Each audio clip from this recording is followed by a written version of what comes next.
Oh, I don't know why we went out. Where were we when we went out? Let me see. I'm gonna have to see where we were because, And you know what? I was just checking when you were calling. I don't know, something just had an innate sense that something was going wrong. Let me see. Where were we? Back in this document.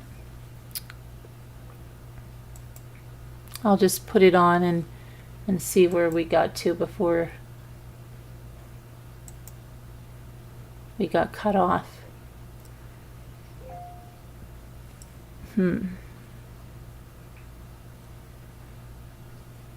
Okay. Live. Come on.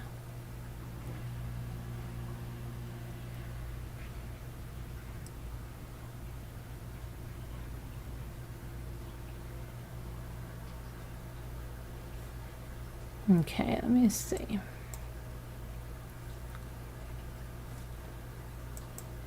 I just want to see where we got to so I know where we are.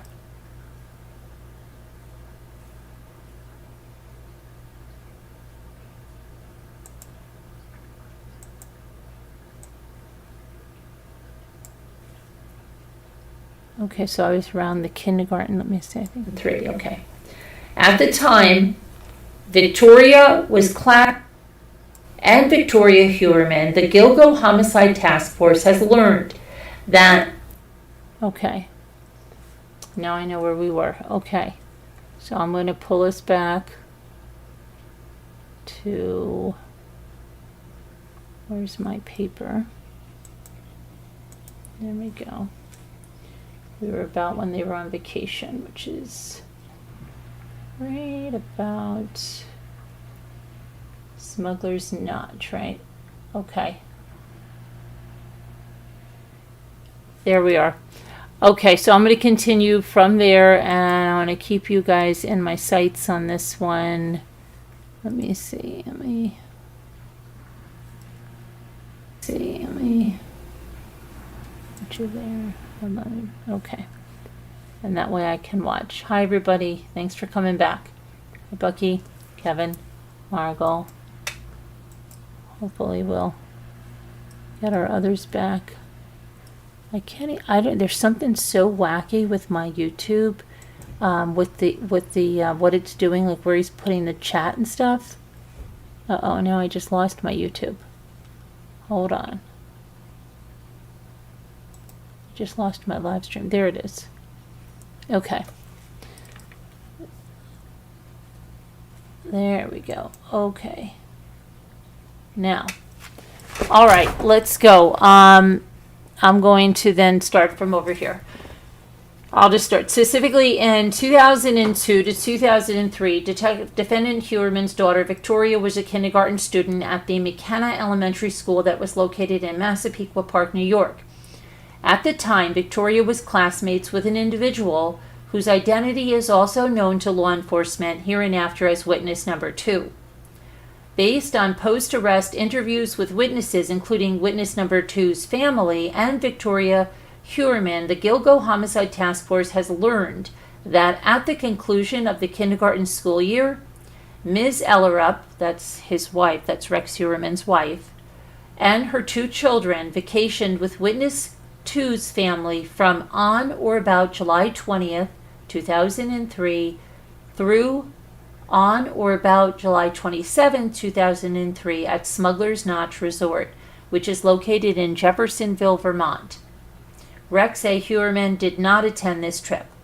The witnesses' accounts have been corroborated via telephone records and electronic data that was seized during the execution of the July 2023 search warrants. For example, agents of the Gilgo Homicide Task Force seized AT&T records, which detail calls made to and from the Heuermann residence in July of 2003. These records show that during the aforementioned family vacation, the landline telephone associated with the Heuermann residence, which was located at 105 First Avenue, Massapequa Park, New York, hereinafter the target residence, made several phone calls to a telephone number bearing an 802 area code. Further investigation has tied this number to Smuggler's Notch Resort. Thus, investigators believe defendant Heuermann made these calls from the target residence in Massapequa Park to his family, who were staying in Jeffersonville, Vermont. Okay, so this is the AT&T bill and statement, whatever you want to call it, and it's showing that on July 22nd and July 26th that there were calls to Jeffersonville, Vermont, and 2 minutes, 16 minutes, 16 minutes, 1:41 p.m. at 6:25 p.m. and 10:31 p.m.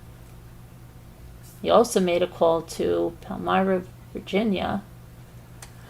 Okay, on the 29th, but they were back by then, right? Okay.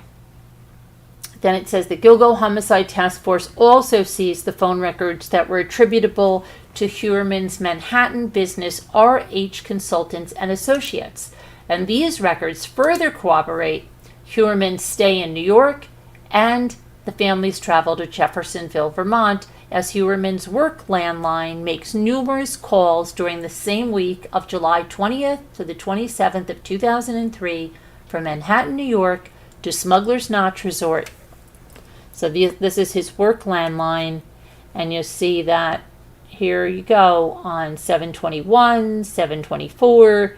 Okay, there's here this is Omaha, Nebraska, but these are the ones to Jeffersonville, Vermont, right there. Finally, in July of 2023, the Gilgo Homicide Task Force seized a hard drive from the basement of the target residence. An extraction and analysis of that hard drive revealed that it contained a Palm Pilot backup file, which appeared to contain defendant Heuermann's date book or calendar for the relevant dates. The Gilgo Homicide Task Force subsequently hired a digital forensics expert who, by utilizing Native Palm software, was able to convert the above data into a readable format. And so here, this is his date book. And you'll see starting on Sunday, July 20th, he has this same thing, wife in Vermont at Smugs. The 21st, wife in Vermont at Smugs. 22nd, wife in Vermont at Smugs. 23rd, wife in Vermont at Smugs. 24th, wife in Vermont at Smugs. 25th, wife in Vermont at Smugs. 26th, wife in Vermont at Smugs. And 27th, wife in Vermont at Smugs. Based on the foregoing, the investigation to date has clearly established defendants Heuermann's wife and children were indeed located out of state during the time of Jessica Taylor's disappearance, which occurred on or about July 21st, 2003. Accordingly, the murders of all four charged victims and now the murder of Ms. Taylor occurred at times when defendant Heuermann's wife and children were located out of state, which would have allowed the defendant Heuermann unfettered time to execute his plans for Miss Taylor, which included the decapitation, dismemberment, and transportation of her remains without any fear that his family would uncover or learn of his involvement in these crimes. Now, the 1993 discovery of human remains of Sandra Castilla. On or about November 20th of 1993, two individuals, while hunting in a wooded area of Southampton in the vicinity of 50 Old Fish Cove Road, North Sea, Suffolk County, New York, discovered the remains of Sandra Castillo, date of birth 8/25/1965. The victim, who had been 28 years old at the time, was lying on her back with her arms outstretched over her head, with her uncovered legs spread apart. The victim's shirt had been pulled up over her torso and head, exposing the victim's breasts. The victim had numerous sharp force injuries to her face, torso, breasts, left thigh, and vaginal area. Ms. Castillo was a native of Trinidad and Tobago. but had been living in New York prior to her disappearance and murder. Hairs recovered from the remains of Sandra Castilla.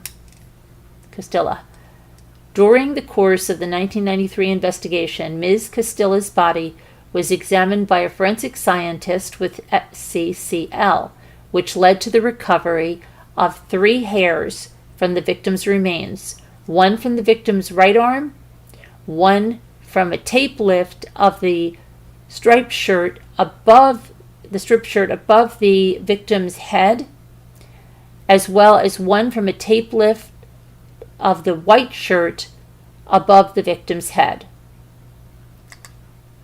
In 2014, well before the identification of Rex Heuermann as a suspect in Ms. Castilla's murder, the hairs on Castilla were sent to a forensic laboratory number 2, which was able to develop a unique mitochondrial DNA profile for each of the hairs on Castilla. On or about August 1st of 2014, forensic laboratory number 2 received an extract of John Vitrolf's buccal swab. Forensic laboratory number 2 was then able to develop a mitochondrial DNA profile for John Vitrolf's buccal swab and subsequently compared it to the mitochondrial DNA profiles that had been previously generated for each of the hairs on Castilla. At the conclusion of its analysis, forensic laboratory number 2 was able to exclude John Vitrolf and his maternal relatives as contributors of the hairs on Castilla. Recently, the Gilgo Homicide Task Force requested forensic laboratory number 2 undergo forensic testing, specifically comparing mitochondrial DNA profiles for each of the hairs on Castilla, which had been developed back in 2014 prior to Heuermann emerging as a suspect in Ms. Castilla's murder, to known samples provided by the Gilgo Homicide Task Force. On or about February 29th of 2024, the forensic laboratory number 2 issued a report concluding that the mitochondrial DNA profile developed from the male hair on Castilla and the profile developed from the defendant's buccal swab are the same, specifically at a rate that would, as per the EMPOP database, exclude 99.96% of the North American population as the contributor of the aforementioned hair recovered on the mutilated remains of Sandra Castilla. Based on the foregoing, while 99.96% of the North American population can be excluded as the contributor of the male hair on Castilla, the defendant, Heuermann, cannot be excluded as the contributor of the male hair on Castilla. Prior to Ms. Castilla's disappearance and murder, defendant Heuermann had been living with a female individual whose identity is known to law enforcement, hereinafter witness number 3. During the course of this investigation, the Gilgo Homicide Task Force was able to secure a buccal swab from witness number 3, which was secured via her consent. On or about March 29, 2024, the Gilgo Homicide Task Force brought a DNA extract of witness number 3's buccal swab to forensic laboratory number 2 for further analysis. And on or about May 8 of 2024, forensic laboratory number 2 issued a report concluding that the mitochondrial DNA profile developed from witness number 3's buccal swab and the profile developed from the female hair on Castilla share a common base at all compared positions, specifically at a rate that would, as per EMPOP database, exclude 99.98% of the North American population as the contributor of said hair recovered on the mutilated remains of Sandra Castilla, while 99.98% of the North American population can be excluded as the contributor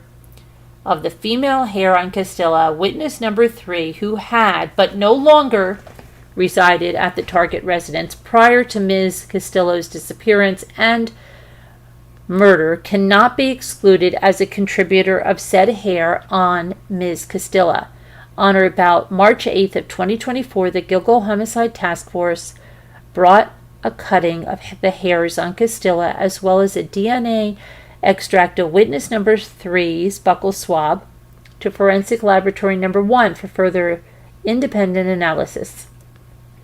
On or about April 29th of 2024, Forensic Laboratory Number 1 issued a report indicating its ability to develop a nuclear DNA profile for the male hair on Castilla. Forensic Laboratory Number 1 was then able to conduct a 1-to-1 autosomal nuclear DNA comparison between said profile developed from the male hair on Castilla to Rex Heuermann's SNP genotype file developed from his buccal swab, which resulted in the conclusion that the DNA profile generated from the male hair on Castilla, which was recovered from Ms. Castilla's mutilated remains, is 4.347 times 10 to the 332nd power times more likely to have come from a person genetically identical to Rex Heuermann's SNP genotype file than from an unrelated individual. Forensic Laboratory Number 1 was also able to generate a nuclear DNA profile from not only the extract of witness number 3's buccal swab, but also the female hair on Castilla. Forensic Laboratory Number 1 was then able to conduct a 1-to-1 autosomal nuclear DNA comparison between said profile developed from witness number 3's buccal swab to the SNP genotype file developed from the female hair on Castilla, which resulted in the conclusion that the DNA profile generated from the female hair on Castilla is 4.578 times 10 to the 1040 power times more likely to have come from a person genetically identical to witness 3's SNP genotype file than from an unrelated individual. Based on the foregoing, it is significant that 2 forensic laboratories have now independently determined that male hair that was recovered from the mutilated remains of Sandra Castilla is subsequently more likely to have derived from a person genetically identical to defendant Heuermann's mitochondrial and nuclear profiles. Additionally, both laboratories were also able to forensically tie the witness 3, who had resided at the target residence prior to Ms. Castillo's disappearance and murder, to the female hair that was recovered on Ms. Castillo's remains. The foregoing provides further support that Rex Heuermann mutilated, murdered, and transported the body of Sandra Castilla to Southampton. The chart below summarizes the results from the Forensic Laboratory Number 1 and Forensic Laboratory Number 2, which each individually have been able to determine that the hairs recovered on now 5 of the 6 charged victims are forensically tied to defendant Heuermann, members of his immediate family, or individuals with whom Heuermann resided, leading further support to the conclusion that defendant Heuermann is the individual who murdered, stripped, restrained, and transported the remains of Jessica Taylor and Sandra Castilla, as well as the Gilgo 4, until they were each discovered in 1993, 2003, 2010, and 2011. And so it goes on here to show you all that the victims, Sandra Castilla, Jessica Taylor, Maureen Barnes, Megan Waterman, Amber Costello, all had hair that was more likely to come from him or people that live with him than, most anyone else. Okay, so Heuermann's unfettered access to the target residence during the disappearance and murder of Ms. Sandra Castilla. As noted, based on post-arrest interviews with witnesses, the Gilgo Homicide Task Force has learned that Witness 3 and defendant Heuermann began living together at the target residence in 1991. In September of 1993, approximately 2 months before Ms. Castilla's disappearance and murder, Witness 3 moved out of the target residence. Prior to Witness 3 leaving the target residence, Heuermann's mother had moved out of the target residence. Based on the foregoing, neither Heuermann's mother nor witness number 3 were living at the target residence during the time of Sandra Castillo's murder. Accordingly, the murders of all 4 charged victims, and now the murders of Miss Taylor and Miss Castillo, occurred at times when defendant Heuermann would have had unfettered time to execute his plans for each victim without any fear that his family or others residing at the target residence would uncover or learn of his involvement in these crimes. Newly discovered digital evidence. As detailed in Exhibit A, following Heuermann's arrest, numerous search warrants were executed at the target residence, which culminated in the seizure of over 350 electronic devices. In the months subsequent to Heuermann's arrest, the Gilgo Homicide Task Force has attempted to extract and analyze data from each of these devices. An analysis of these devices has revealed Heuermann's significant collection of violent bondage and torture pornography, currently dating back to 1994.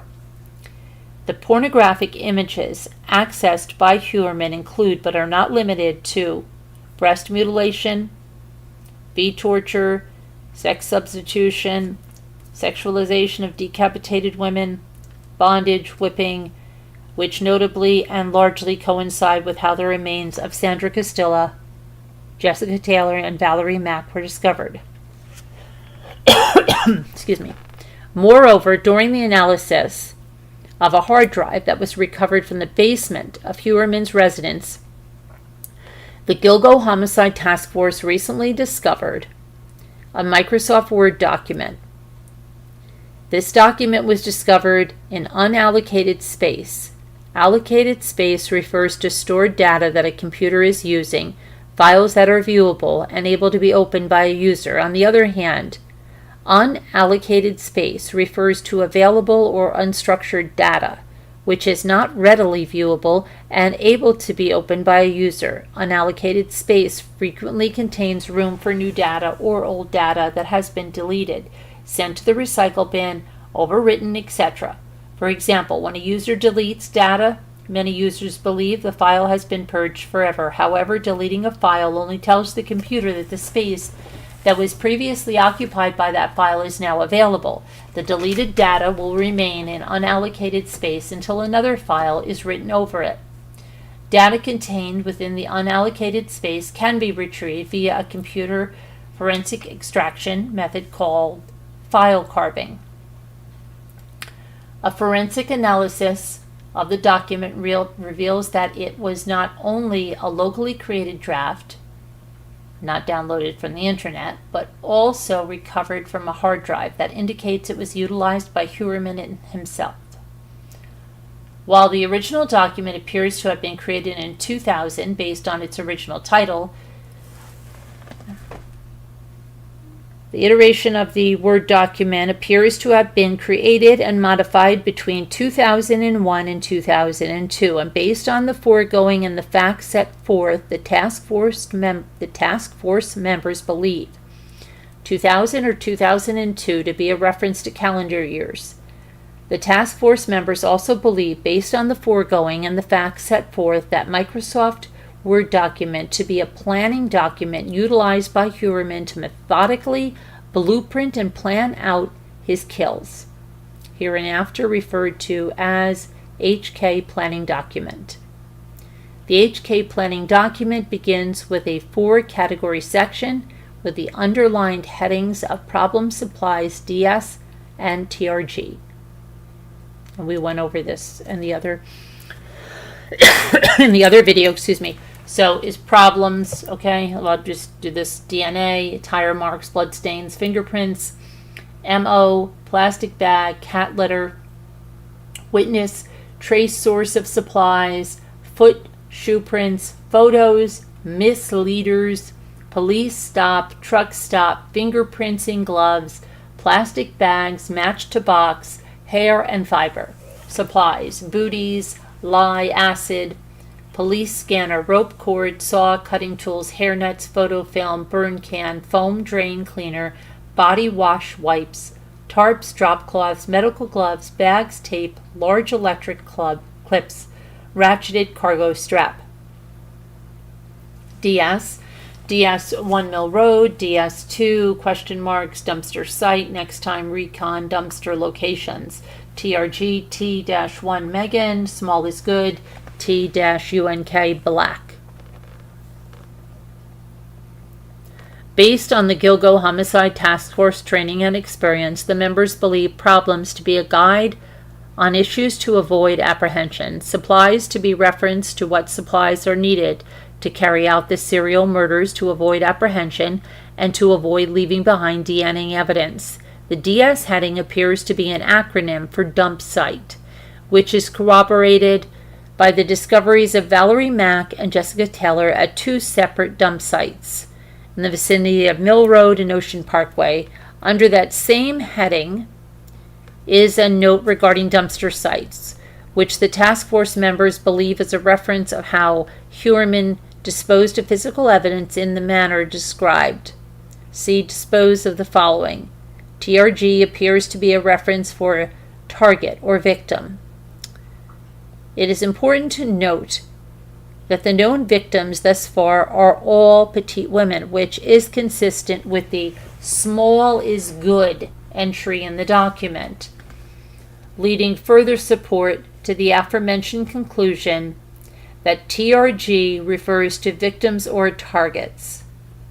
Okay, small is good. Small is good for the target. With regards to the DS section of the document here, it is important to note that the human remains of Jessica Taylor, discovered in 2003, as well as the remains of Valerie Mack, discovered in 2000, were dumped in two locations. One of those locations being the vicinity of Mill Road, which is listed as DS1 Mill Road, meaning dump site, in the above word document. On March 29th of 2011, Ms. Taylor's torso, skull, and hands were recovered near Ocean Parkway, a second dump site. On April 4th of 2011, Ms. Mack's skull, hands, and right foot were recovered near Ocean Parkway, also a second dump site. The recent discovery of this document prompted the April 2024 cadaver search of the Manorville area, which did not yield the recovery of additional sets of human remains, thereby reinforcing the task force members' belief that the HK planning document refers to Heuermann's preparations for either Jessica Taylor and or Valerie Mack.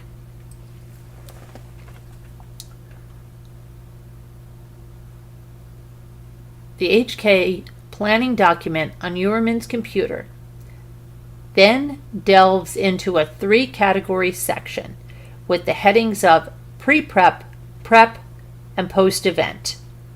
So you have pre-prep, it looks like, what is that? Vehicle inspection, VEC inspection, engage, T1, recon, DS1, reconsider, dump site 1, locate, dump site 2, weather report, recon, vid cameras, recon, pick zone for vid cams, prep, setup stage, holding area, build table, crossbar, hard point, post event, destroy file, change tires, burn gloves, dispose of pics, have a story set. The Gilgo Homicide Task Force members believe pre-prep to be a guide on steps to take in advance of a homicide, inspecting his vehicle, engaging the target, conducting a recon or survey of video surveillance cameras in pertinent areas, including the pick zone, where the victims locate, where a victim is picked up. Checking the weather to ensure for optimal conditions. Prep, on the other hand, appears to be a reference to steps taken closer in time to the homicide, setting up the staging area, the holding area, the table, crossbar, hard point for the victim. Specifically, The prep section has 5 entries: setup stage, holding area, build table, crossbar, and hardpoint. The Gilgo Homicide Task Force members are aware that a crossbar is often placed underneath tables to provide further structural support for heavier objects being placed on a table. Additionally, the task force members are also aware that a hardpoint refers in the field of sexual suspension bondage to a fixed attachment point in the ceiling that supports the weight of an individual being suspended off the ground, which is corroborated by Heuermann's significant interest in pornography where the subject is either suspended, tortured, bound to a table, decapitated, and or their breasts are mutilated, which is consistent with the foregoing notions regarding suspension, as well as the condition of the victims described herein. Additionally, post-event appears to reference a checklist of tasks following the event or the homicide to avoid apprehension. Destroy file, change tires, burn gloves, dispose of pics taken of the victim, and have story set. An alibi, a story for the family upon the return or law enforcement should an inquiry be made. The HK planning document continues to further expound on preparatory measures such as specific recon steps taken. See recon reports and take down pickup sections embedded below. Excuse me. Packaging a body for transport. See body prep section, and steps to inhibit the victim identification and avoid leaving behind DNA evidence. See body prep and dispose of the following sections embedded below. So this is again the recon reports, video cameras on LIE, Route 112 to Route 10 equals 33 old. Video cams on SS Parkway, Route 231 to exit 30 equals 10 old. 3T-1 info, cell number, beep, voicemail, and then another one, old. Takedown, pickup, hunt too long, seen an area, too long. Remember, don't charge gas. Recon for video cams and pickup area next time. Body prep. Wash body inside and all cavities. Remove trace evidence. Fingerprints, hair. Remove trace DNA. Remove ID marks, tattoo marks. Remove marks from torture. Remove head and hands. Package for transport. Dispose of the following: tools and devices, T1 clothes and personal items, drop cloths, wipes and towels, props, toys, wood items, anything that touched T1, what you wore, destroy book and computer files, burn gloves, dispose of box of plastic bags to avoid trace. The body prep section above includes a note to remove head and hands, which clearly relates to the condition of Jessica Taylor and Valerie Mack's remains, as both victims were decapitated and dismembered of their arms below their elbows. Additionally, each of these victims' remains, as well as the remains of the Gilgo 4, were indeed packaged for transport, as this section indicates to do, further increasing the significance of this document's presence on Heuermann's laptop computer. Finally, this section also includes a note to remove ID marks, tattoos. As noted, the examination of Ms. Taylor's body in July of 2003 indicated numerous sharp linear injuries to the victim's skin, specifically around where Ms. Taylor's tattoo had been located, which investigators believe was intended to inhibit the identification of Ms. Taylor's tattoo, and therefore Ms. Taylor in a manner consistent with the HK planning document. Further, the dispose of the following section lists destroy computer files as a checklist item. The presence of the HK planning document in this unallocated space demonstrates Heuermann's efforts to destroy or delete computer files in a manner that is consistent with this notation. As set forth in Exhibit A, a consistent theme of Heuermann's computer activity is the use of forensic wiping software in a manner that is consistent with the notation in the HK planning document. In the Things to Remember section, there are notes indicating steps to take next time, considering a hit to the face or neck or using heavier rope for the neck, as the light rope broke under stress of being tightened. Heuermann further opines on the importance of sleep to not only avoid problems, but also to increase what Heuermann refers to as playtime. So then he's got things to remember. Sound travels. Bird outside. Control the amount of air in and out to control the noise made. Get sleep before hunt. Too tired creates problems. Hit harder. Too many hit to take down. Consider a hit to the face or neck next time for takedown. More sleep and noise control equals more playtime. Use push pins to hang drop cloths from the ceiling, not tape. Use heavy rope for neck. Light rope broke under the stress of being tightened.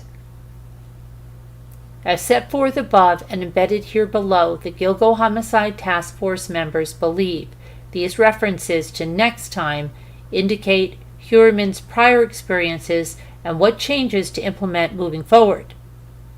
Takedown pickup. Hunt too long, seen an area too long. Remember, don't charge gas. Recon for video cameras in pickup area next time.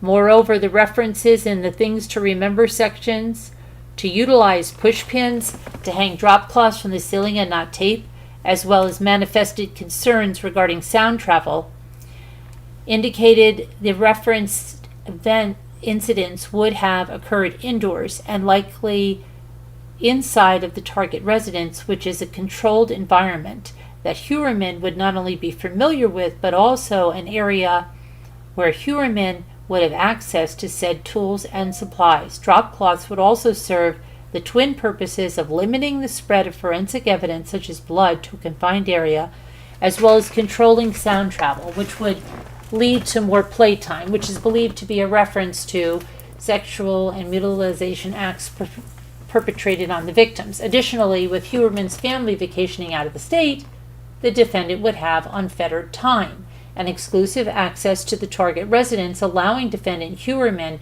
ample opportunity to execute and clean up after these crimes. Finally, the HK planning document on Heuermann's laptop computer includes a notes section. See embedded image below. Notes, spur of the moment, cover, Stockholm Syndrome. The more you do, the more clues you give. Look at the painting. What, why, who? Organized versus disorganized. Page 162, sex substitution. Page 163, page 175, mutilation. What the heck? The investigation to date has established the source of these notes, The Mind Hunter paperback book authored by John Douglas, specifically the first edition published in 1996 concerning the criminal profiling of serial killers. For example, the notes section of the HK planning document include the following notation: PG 162, sex substitution, PG 163. Page 162 of said book does indeed reference sex substitution, as Douglas describes the rather horrible sexual mutilation and masturbation over the victim's body, but no intercourse. Penetration with the umbrella and pen were acts of sexual substitution. On page 163, Douglas opines that the perpetrator of such a crime would be a disorganized killer who would be compulsive and perhaps living with his parents. Accordingly, the notation contained in the HK planning document is consistent with the aforementioned book in page number and subject matter. The notes section of the HK planning document also includes the following notation. In page 175 of the first edition Mindhunter book, Douglas describes a woman's screams, and shortly thereafter how the woman's throat had been cut and her body mutilated. Douglas further asserts on page 175 of said book that mutilation is a sign of disorganized personality type. Accordingly, the notation contained in the HK planning document is again consistent with the aforementioned book in page number and subject matter. The notes section of the HK planning document also contains the following notation. Look at the painting. What? Why? Who? On page 19 of said book, Douglas notes that while he was still at the FBI, he always advised his agents, if you want to understand the artist, the perpetrator, you have to look at the painting, the victim. We've looked at many paintings over the years and talked extensively to the most accomplished artists. Accordingly, the note above contained in Heuermann's laptop computer to look at the painting yet again points to the aforementioned book as the source of Heuermann's commentary. Finally, the other notations contained in the HK planning document, spur of the moment, cover, Stockholm Syndrome, the more you do, the more clues you give, are also contained in the said book, all pointing to it as the source of Heuermann's notations. The foregoing is corroborated in part by Heuermann's possession of other serial killer books authored by John Douglas. During the initial search warrant execution in July of 2023 at the target residence, the task force observed that Heuermann possessed in his home office the book entitled The Cases That Haunt Us, which outlines the facts, evidence, and victimology of several notable serial murder cases. So this one says the cases that haunt us, from Jack the Ripper to JonBenet Ramsey, the FBI's legendary mind hunter sheds light on the mysteries that won't go away. John Douglas and Mark Olshaker.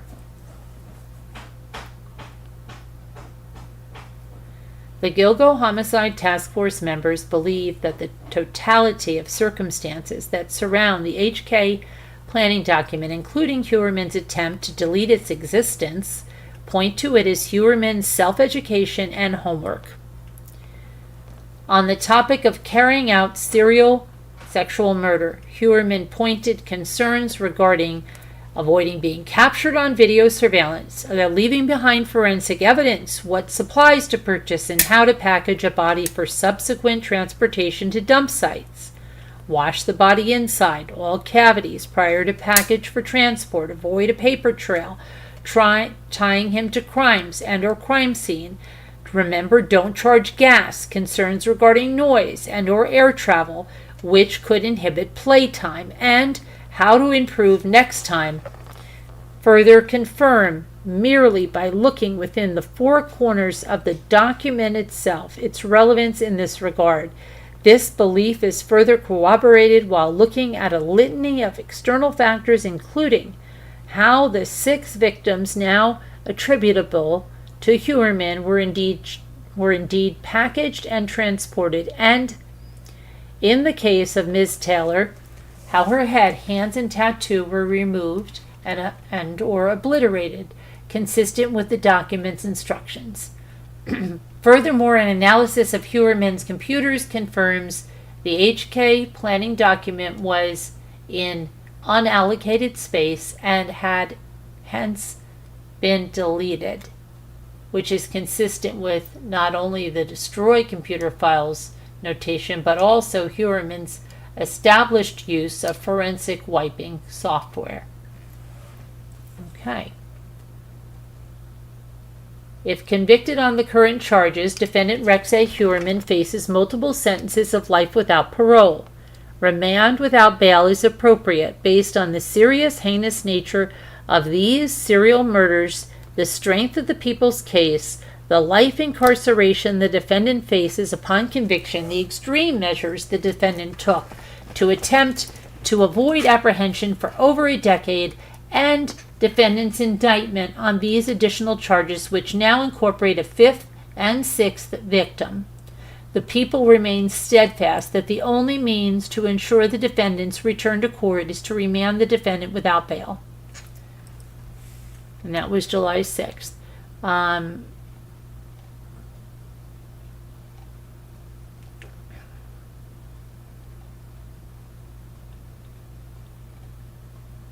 And that's the report. So that is what is new there with Rex Heuermann as of yesterday. And I'm just going to say again, happy birthday to Mary Ann in case she missed the last video. And here's this one. I hope you had a wonderful birthday, many blessings, and many more. Love you. Okay, now let's go on and talk about the woman in Pennsylvania that was just recently captured.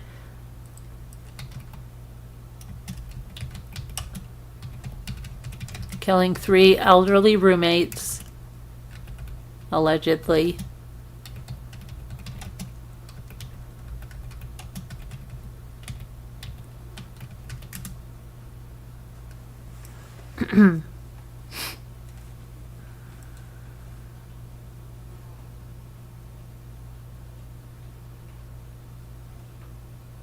I'm sorry, I don't know. You know what? I must be tired today because it's in Spotsylvania,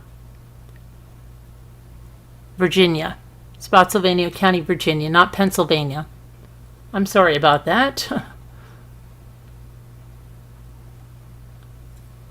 was a long day when I was researching that. Let me change that right now in my...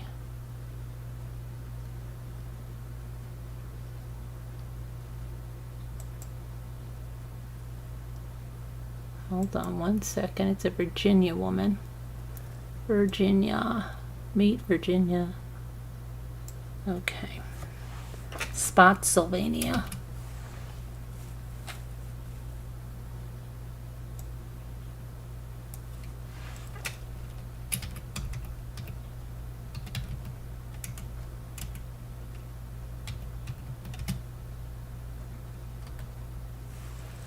Okay.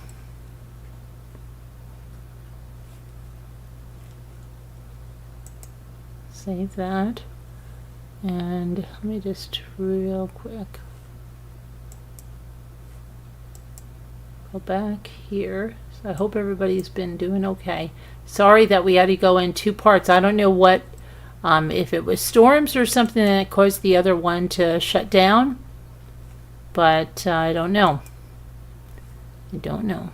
I'm just going to go in real quick and just make a small change here.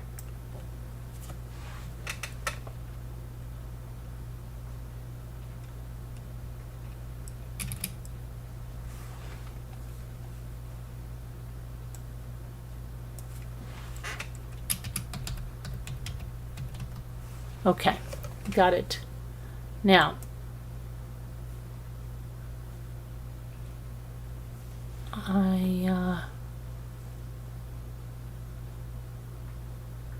to go do something.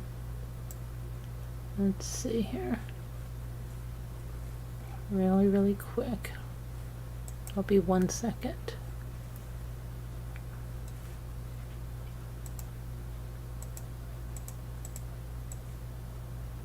In Virginia. Okay, that's fixed now. I just had to fix the thumbnail. And we are done. So let's talk about Heuermann while I'm just doing this. Well, that's quite a document that was found there. A lot of information there. I mean, Are they going to say what those hairs, what are they going to say, were planted or whatever? But come on. This guy has so much stuff on him and the laptop. I can't even believe they could even go back and get this stuff. Like, I don't know. Remember what that house looked like when they went in and you saw it, and then the family moved back in that house. I don't know. It's just kind of crazy. So I'm just going to go here and just change the thumbnail on this one, and then I will change it on the other one. But yeah, I mean, crazy stuff.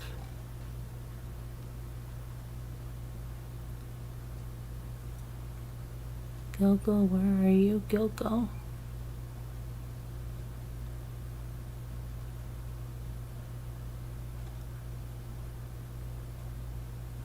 Here he is. Okay. Save. And now I've just got to do it in the one we're in, and then we'll go on to the next story. I just wanted to fix that. It's a lot. It's a lot of stuff. I don't know how he'd ever get off this, and there's going to be more to come, I think. So I think he's pretty much a done deal. Now the dentist trial, that dentist we talked about, is coming up in, I think they said, did they say July or August? I think that's when it is, and it's like, okay. But, and Heuermann, I don't know how Heuermann thinks he's going to get off this. It's like ridiculous. Okay, so let me go and now get that woman there. So the 23-year-old woman is Allison Jane Venable. And let me get her photo up here so we know that we've changed what we're talking about. Alyssa, hold on a minute. It's Alyssa Jane Venable. Get over here. Yeah, Alyssa Jane Venable.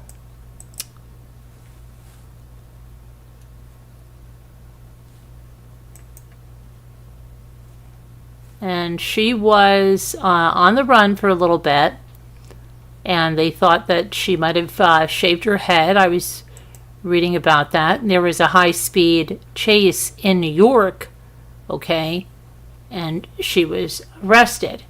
Now, let me just get, come on, honey. Hold on a second. My computer wants to be, what does it want to be again? A little jerk.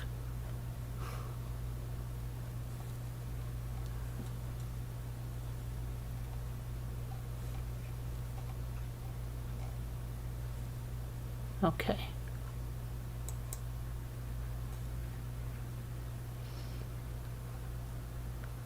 Now, I always forget if Linda lives near, I always think it's Fredericksburg, because I was like, oh, it's a Fredericksburg, and we thought it going on the way down, and then she's like, no, it's this burg or something. I might be Fredericksburg. I don't know. I don't know if Linda's listening, right? And Linda might be asleep. But let me get this. Just trying to get this picture of her up here, so if we do chapters, but it just doesn't want to be nice right now. It doesn't want to play nicely with me.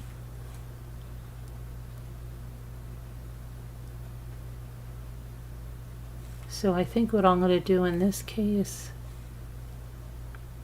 since it's not wanting to play nice and I just want to get into this, I'm going to put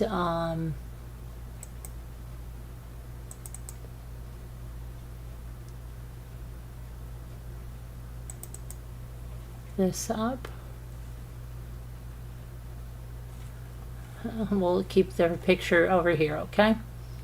And I know this one says, hold on, let me, I put the wrong one there. There we go, Virginia. Okay, we'll keep it like that, and I will just tell you about what happened here.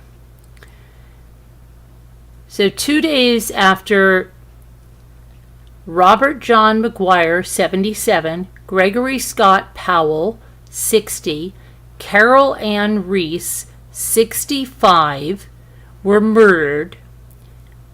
The Spotsylvania County Sheriff's Office released their names and the name of the roommate accused of killing them. Spotsylvania County Sheriff's Office said deputies went to the home.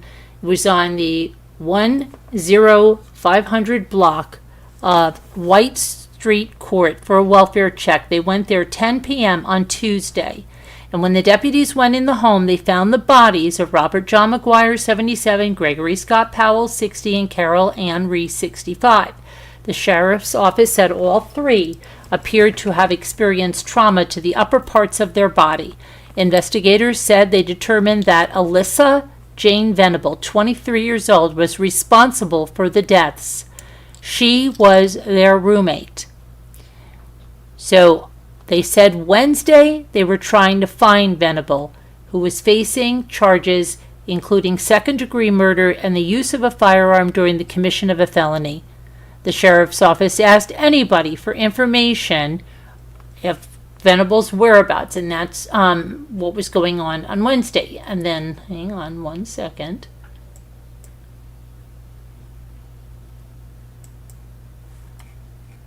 Okay. But authorities then took the 23-year-old woman suspected of killing her roommates into custody on Thursday night. Alyssa Jane Venable of Spotsylvania is charged with 3 counts of second-degree murder, use of a firearm during the commission of a felony. Around 5:45 p.m., troopers with the New York State Police took Venable into custody after a high-speed car chase in Steuben County, New York. According to officials, police had observed Venable in a gray 2009 Honda Civic, and when they tried to initiate a traffic stop, after refusing to pull over, police deployed a tire deflation device which caused her car to crash. Police will be obtaining a fugitive warrant for Venable, and arrangements for her extradition will be forthcoming.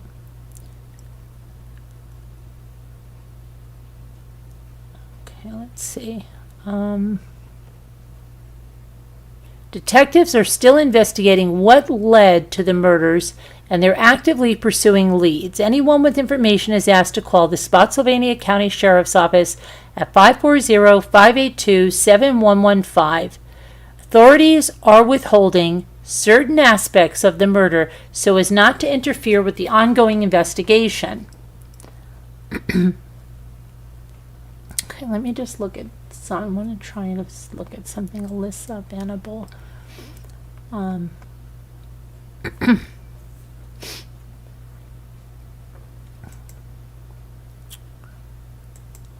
on.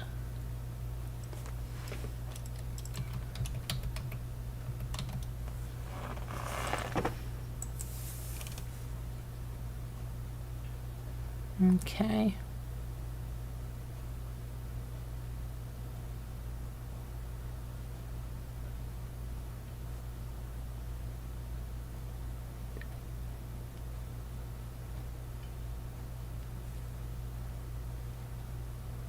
Okay, so here, let's see this.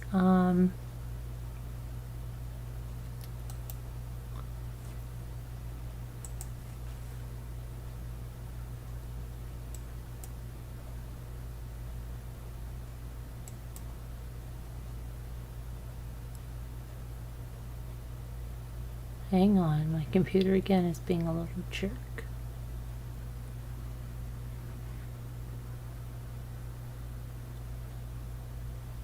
Don't be a little jerk, computer. Trying to get some information about this girl here. And these 3 roommates, you know, I'm starting to think that 2 of them were her parents, probably, maybe, or something, or a mother or stepfather and someone else. I mean, I don't think she just, I don't know, live with these people like that. Something's up with that. Something's up with that. And that maybe those are the certain aspects they're withholding. I don't know. Okay, so this really wants to be a little jerk right now. And not want to open for me. Hold on. Oh my gosh. Okay, here we go.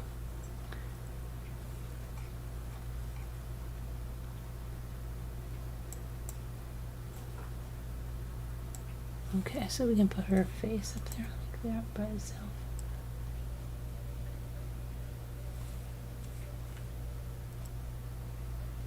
Okay, now let's go over here.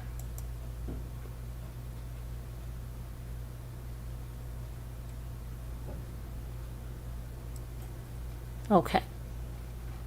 I just want to see what they're saying here about in the comments here.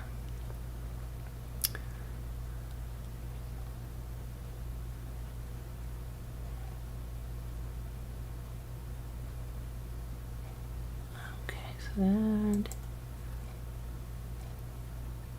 the suspect has been captured. And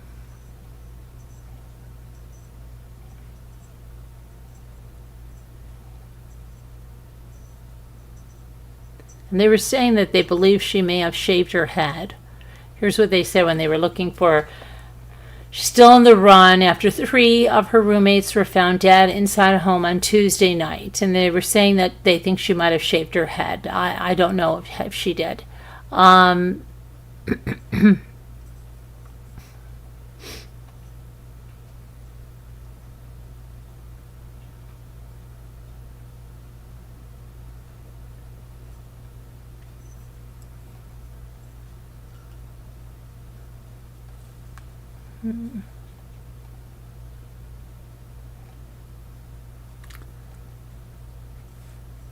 So a manhunt is underway. This was a day ago for Alyssa Venable.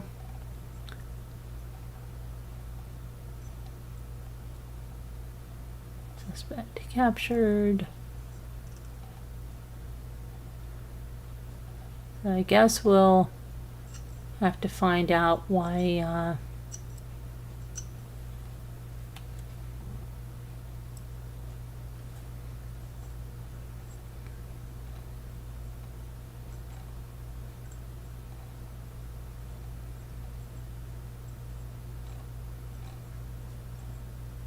yeah, I don't see too much about that besides that. So, see if there was anything else I wanted to go over that's been happening. Let's see.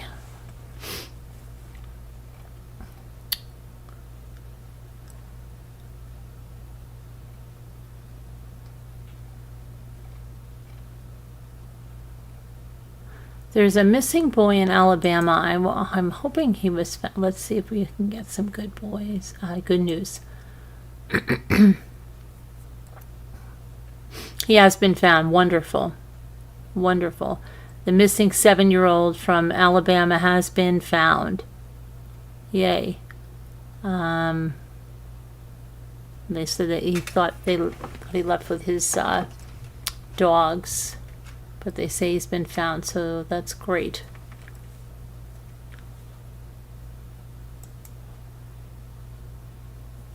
That is good news. Oh, okay, what time is it now? It's 1:20. Okay, let me go back on. I want to show you something that I did do before I left. Take care of what I needed to take care of today.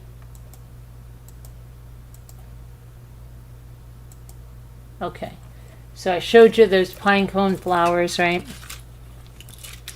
Well, I've been working on painting some more of them. This one it's not really showing up. Oh, there it goes. It's yellow and blue. I have to do another coat of the yellow. And then I'm going to put them on this wreath. I still have to do more. I have to cut more and do more, but these are some of the flowers I'm going to put on there, and I was going to do more in a craft night tonight, and then I said, well, craft night, and then all this stuff with Heuermann, and I decided to do that. So maybe, and I keep thinking tonight was Friday night, and we usually do a craft night. We used to always do a craft night on Friday night, usually, right? So, but now I realize, no, tomorrow night's Friday night. So maybe we will do it Friday night. But I want to work some more on these and get them onto that pinecone wreath that I made. So we'll see. But I also want to do a bunch of shipping tomorrow and take care of all that. So hopefully I can get that done because I've just been inundated with stuff. But I had to take care of what I had to take care of today, and it really needed to be taken care of. And it was. Okay, now let me get to where you guys are. Okay. What I'm going to start the new Zoom anyway, and that way if somebody wants to come up on the panel and talk about Heuermann or anything that's going on. Oh, Kevin, my daughter said that show that you're watching is on, originates from HBO. Okay.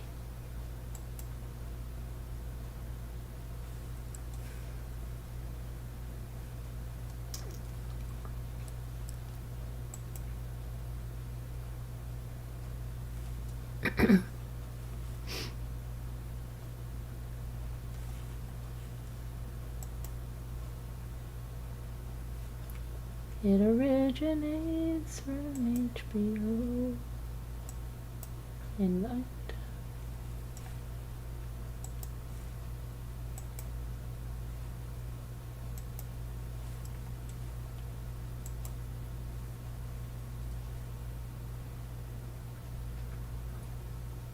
Oh, it's on Max? Oh, she said HBO. Okay.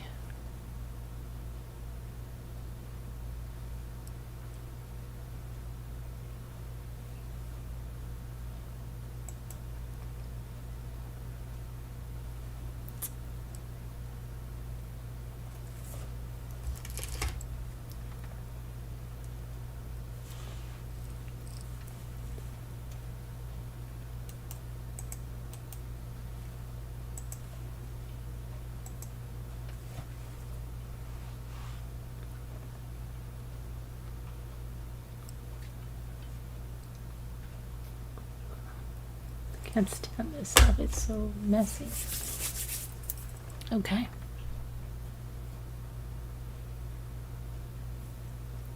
All right, so I put the number in there. If anybody wants to come in, if anybody has any questions about anything that we talked about, feel free.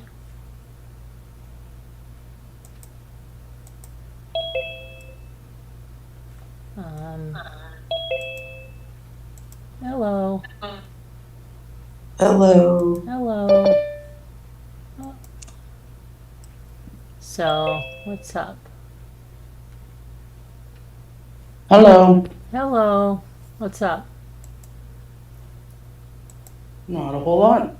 Not a whole lot? Been listening to the creepy guy. Yeah, that's a lot of evidence on him. You know, it's like so much work too, like what he had to do, like. And how many years he was walking among people. But I mean, my gosh, that's like insane. I was thinking of Bucky walking on the beach where. Oh. Yeah, she would have probably fit like small, get them small. Mm-hmm. Yeah. And that's exactly where she is in the summertime. Near there, I think. Creepy. Hi, Sharon.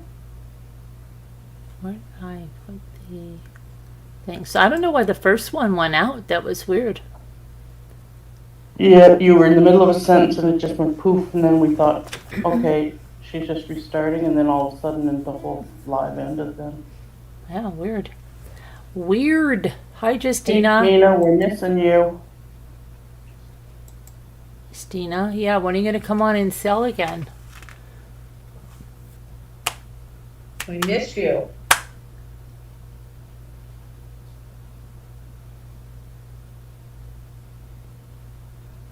Linda.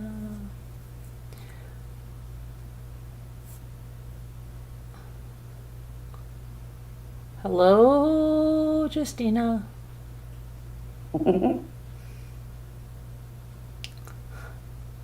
There was some question asked earlier, and you said, "Oh, Tina would know." Oh, What? Oh, I don't remember.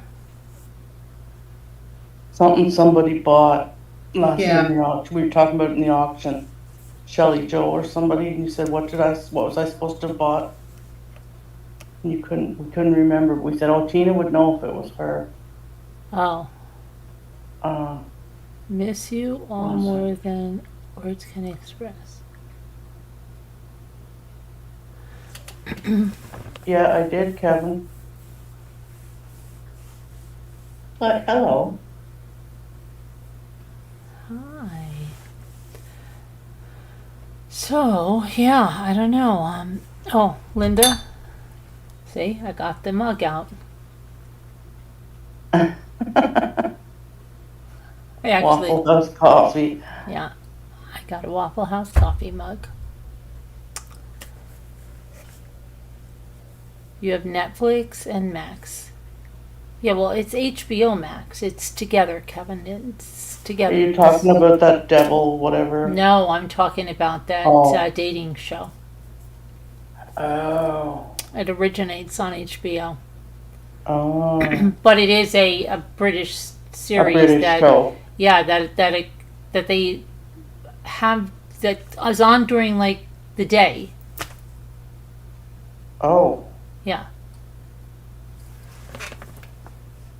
According to the person that I got my information from. My daughter. Interesting. Yeah, it's interesting for sure. It was about a pie dish. Oh, okay. Yeah, the rose. I think the rose dish. Yeah. Oh, yeah.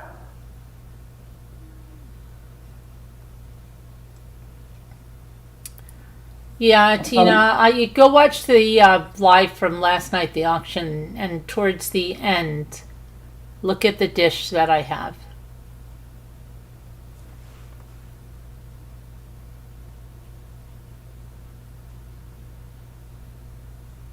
Oh, right. Yes, Tina. That's what I mean. Okay. Anywhoosie, whatsy. What else is going on? I keep thinking today is Friday. Well, today is Friday now, but I keep thinking all day yesterday was Friday. But it's played on YouTube. Yeah, I know, Kevin, but that's kind of weird.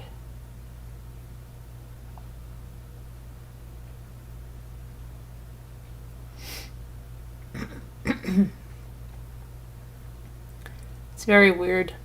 Very weird show. So,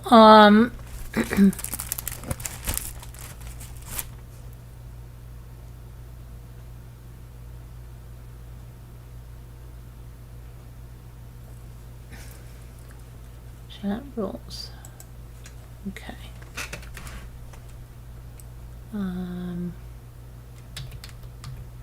Mine's buffering. Yours is buffering. Mm-hmm. I hope not.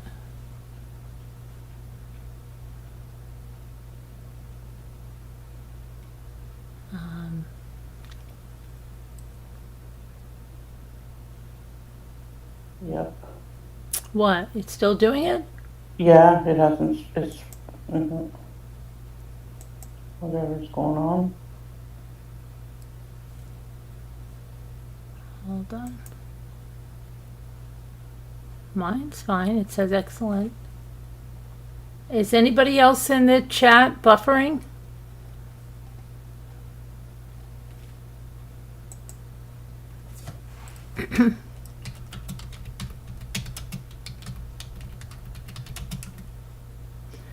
It's not a movie, Tina. It is a dating show.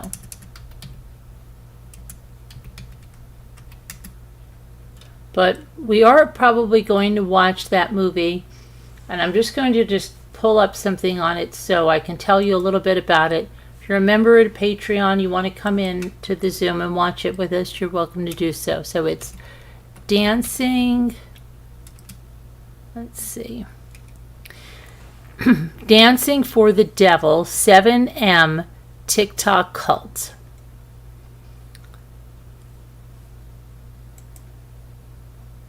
I'll tell you a little bit about it. Hollywood and cults seem to have a natural affinity for each other. Cults and social media platforms do as well. Dancing for the Devil, the 7M TikTok Cult, is a Netflix docuseries that bridges the gap between the very online and those of us who watch primarily TV primarily for distraction. Miranda and Melanie Wolking. They were sibling dancers who built a 2 million strong online following that earned them spots in music videos and endorsement deals. Miranda and her husband James B. Derrick were dancing in a 2024 version of Roadhouse. They also appeared with other dancers on The Ellen DeGeneres Show. Miranda Derrick may be the most visible famous among the dancers signed to 7M Films, which was a talent management company founded and run by Robert Shin. He's a Los Angeles-based pastor and spiritual leader of Shekinah Church. Other 7M members may be familiar to viewers who watch World of Dance, and so you think you can dance. I know somebody that used to be like that, so you think you can dance. Which several competed before signing with the company. I'm sorry. Vic White, another 7M member, plays one of the heartthrobs in August Moon.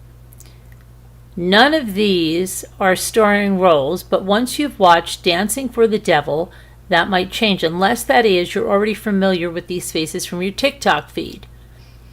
So the Nexium Cult, we watched that one about it was the Vow, and then the Nexium Cult that was up in New York State. So I guess this is about another cult, and it's 3 episodes from what I hear. They're all under an hour. Dancing for the Devil explains that 7M Films began in 2021 when this Shin guy, pastor, signed a group of dancers with sizable social media followings who were struggling to make a living off their craft. The deal he offered them was extraordinary. He provided a place for them to live with a low monthly rent. All they had to do was make dance-oriented social media content, which mostly was filmed by his son Isaiah. And then they had to attend his church services. Now, to Melanie Wolkin, one of the sisters, the pastor's demand that they prioritize his word over their lives was suspicious. One of his control tactics reportedly requires the followers to die to themselves, urging them to cut off contact with their families and other loved ones. This is what Melanie and their parents, Kelly and Dean, describe in the February 24th, 2022 Instagram video when they revealed that Miranda had disappeared from their lives and accused 7M of being a cult. Several dancers left 7M afterwards.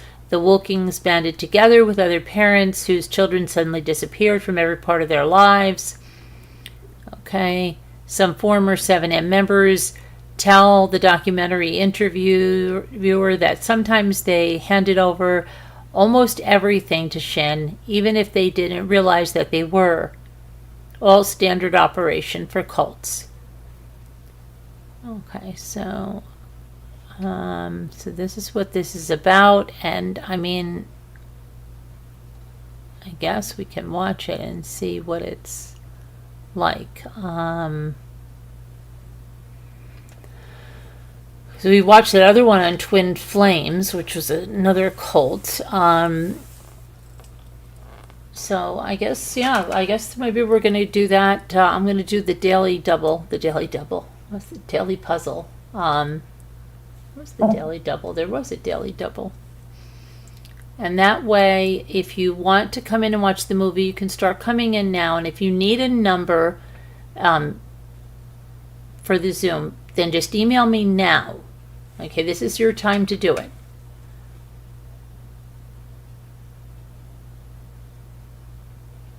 While we're doing this.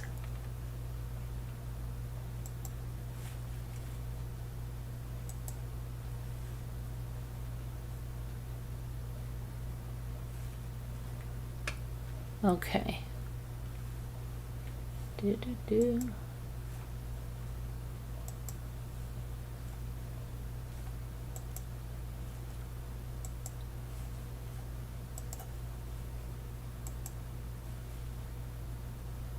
June 6th. Oh, we didn't do the one for. Hi, Brenda. What's this story on the Swift guy? Oh, the Swift guy. Yeah, you want to talk? That's the guy that just was sentenced this shocking sentence for his wife's murder or something. Let me see.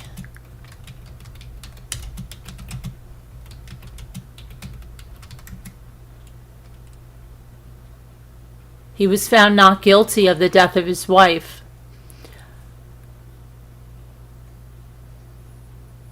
Huh.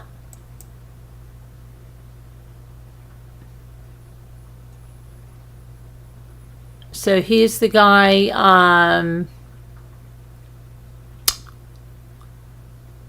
let's see. They say that the prosecution said David Swift killed Karen, his wife, because he couldn't stand losing her. The defense said that it couldn't be further from the truth. She went where she wanted to go. They had joint access to their bank accounts, so he did not really have control. And Karen was reported missing by the Dyer County Sheriff's Office in October of 2011. The last person to allegedly see her alive was her husband, David, following her return home from a Halloween party. Was this the guy that they said she was drunk and she was on the couch, right? And he dragged her body to the garage and ended her life. However, the medical examiner testified that he could not officially determine the manner of Karen's death. There was a lack of physical evidence linking David to the crime. Well, he was found not guilty. So, yeah, I don't know. I mean, I think that's the one. Isn't that the one where she went to a Halloween party and she came? Oh, yeah, I think that's it. Okay. Food.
I say, what the heck? Where's the live chat? Okay. Well, you can't see the chat? Now I can. Is it hooted? Hooted. Okay. Hooted. That's the one I was missing.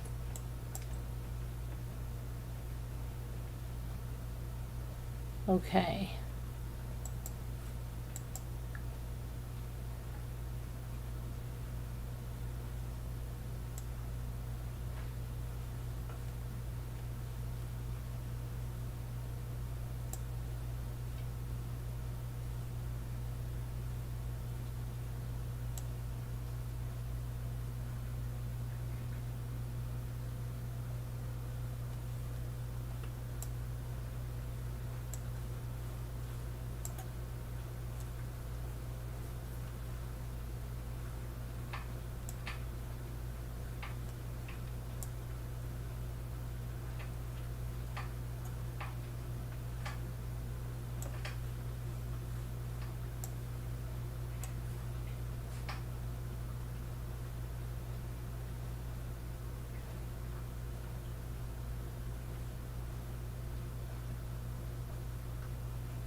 What happened to the, uh-oh, still up. Oh. No.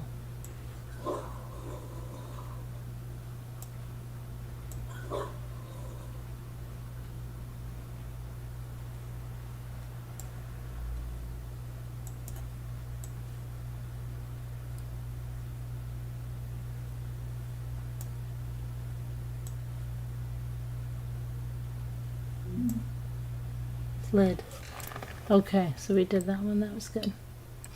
All right, so I guess we're going to go watch our movie. So let me just check if anybody's emailed me about needing the number who's not in Slack. And check.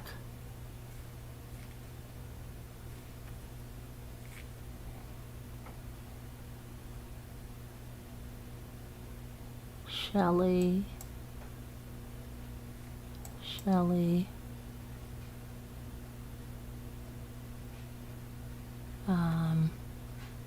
Oh, Shelley Joe sent that thing about Bink's thing. Says, Oh, a superb and large specimen grade painting stone, whatever, Gouhua, popularly called painting stones or grass and flower stones in China and viewing stones in the West. These unique and colorful natural collector stones were formed hundreds of millions of years ago. Okay, and they're actually a dendritic, a Greek word meaning tree, siltstone or petrified mud, and was discovered in the 1970s in southern China. As this silt from ancient rivers and lakes settles and hardens into rock over millions of years, the natural sediment color patterns become embedded when water rich in manganese and iron seep along fissures and fractures during formation. It comes with a custom base. Oh, this one looks like a painting though. So it looks like this. Uh-oh. Hold on, this is too big now. Let me make this smaller so you can see.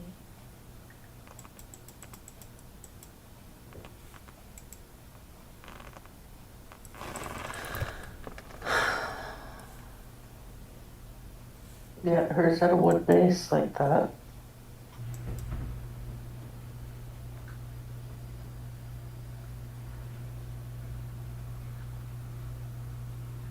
I was trying to get a picture of the letters on it so I could get it try to get it translated on Google Lens. But I didn't get all the letters taken quick enough before she was gone.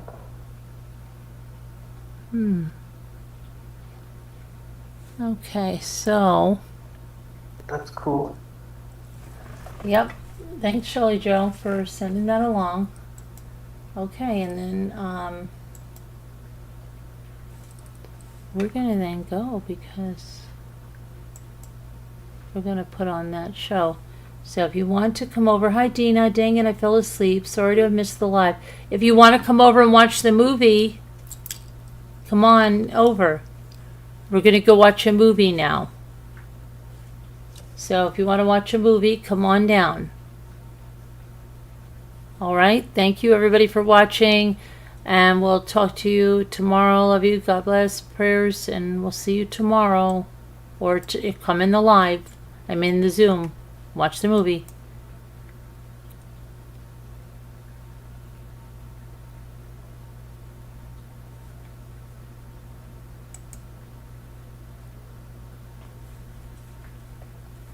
Come on. Pay attention.